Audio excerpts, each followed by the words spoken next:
The Nigerian National Petroleum Company Limited (NNPCL) has assured Nigerians that the ongoing fuel scarcity and queues will be cleared out by Wednesday, May 1st. Hi, welcome to What's Happening. These are the top 10 stories. At number 1, the House of Representatives has ordered the suspension of the electricity tariff hike by the National Electricity Regulatory Commission (NERC) and summoned the Minister of Petroleum Resources over the current fuel scarcity. These decisions follow the adoption of separate motions moved by Shehu Ajilo and Kama Nkem Karama on Tuesday. Shehu Ajilo moved the motion on petroleum scarcity, and the motion was taken without debate. The House ordered that the Minister of Petroleum Resources must appear before the House. Meanwhile, the motion to suspend the electricity tariff was moved by Nkem Karama. The motion was adopted without debate. At number 2, the Nigerian National Petroleum Company Limited (NNPCL) has assured Nigerians that the ongoing fuel scarcity and queues will be cleared out by Wednesday, May 1st. The Chief Communications Officer NNPCL, Olufemi Sonaye, disclosed this to newsmen on Tuesday in Lagos. Sonaye disclosed that the company currently has an availability of products exceeding 1.5 billion litres, which can last for at least 30 days. Sonaye attributed the disruption to logistical issues, but assured that the lines would be cleared between Tuesday and Wednesday. Meanwhile, the National Vice President of the Independent Petroleum Marketers Association of Nigeria (IPMAN), Ahmed Fashola, expressed optimism that queues in Lagos and Ogun would ease off this week. Fashola, however, stated that the queues in Abuja might tarry a bit due to the distance to Lagos. At number 3, a clash between groups at Bala Junction in Eyenkorin, Asa local government area in Kwara State has left an unconfirmed number of persons dead. According to the Daily Post, the clash had been ongoing since Monday night and continued into Tuesday morning. The Commissioner of Police, Victor Olaiya, confirmed the incident and stated that mobile policemen and tactical units have been deployed to the scene of the violence. He assured that the security personnel were on grounds to manage the situation. At number 4, the Economic and Financial Crimes Commission (EFCC) Lagos Zonal Command has commenced the investigation of 13 suspected oil thieves who were handed over to it by the Nigerian Navy in Lagos. This was disclosed on the X handle of the EFCC on Tuesday, April 30th. The commission revealed that the suspects, along with the vessel MT Sweet Mary, were intercepted and arrested by the Navy for alleged oil bunkering and automation identification system infractions. It added that the vessel was laden with about 1,322 metric tons of substance confirmed to bear the attributes of crude oil without any document permitting it to own the substance. Head of the EFCC's Extractive Industry Fraud Section (EIFS), Moses Awolusu, assured the Navy that the suspects and the exhibits would be subject to further investigations and prosecution, commending the Navy for its collaboration. At number 5, personnel of the Nigerian Navy have rescued over 250 passengers on board a capsized boat in Rivers State. In a statement on Tuesday, the Navy's Director of Information, Commodore A. Adams Aliyu, said the boat was approaching Rivers State when it encountered stormy waters and collided with a rock. The 3-deck wooden boat was said to have departed from a local market in the Sangana area of Bayelsa State around 10 p.m. on April 28, 2024. Adams Aliyu noted that the boat was overloaded, lacked any life-saving equipment on board, and none of its passengers were wearing life jackets.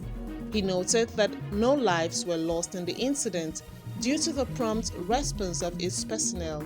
Adams Aliyu reiterated the importance of life jackets, life buoys, and other life-saving equipment to local maritime operators. At number 6, the Sokoto state government has provided 20 operational motorcycles to enhance the efforts of the State Command of the Department of State Security in combating banditry in the eastern part of the state, as reported by NTA on Tuesday. The motorcycles were presented to the State Director of the Command at the Government House by the Secretary to Sokoto State Government, Mohammed Bello Sifawa. Sifawa reiterated that the gesture aims to bolster the security forces' endeavors in safeguarding the lives and properties of the people in the state. The donation underscores the state government's commitment to supporting security operations and ensuring the safety of its citizens.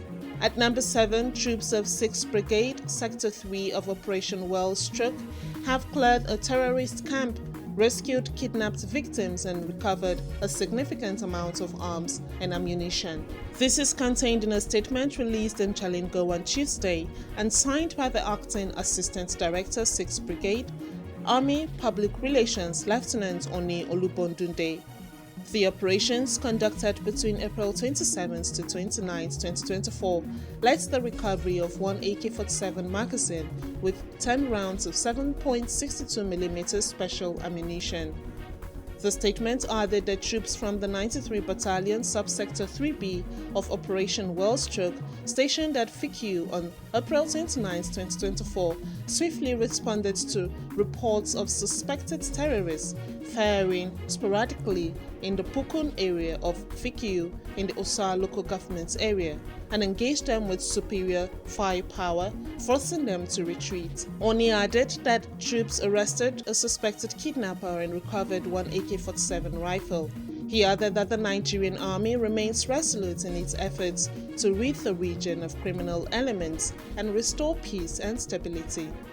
At number 8, the University of Benin, UNIBEN, has suspended its Students' Union Government (SUG) indefinitely following a violent attack on Barrister Olumide Abata, the Labour Party candidate for the September 21, 2024 governorship election in Edo State. The university's registrar, A.A. Bobola, announced the indefinite suspension of the Students' Union in a statement on Monday, April 29, 2024.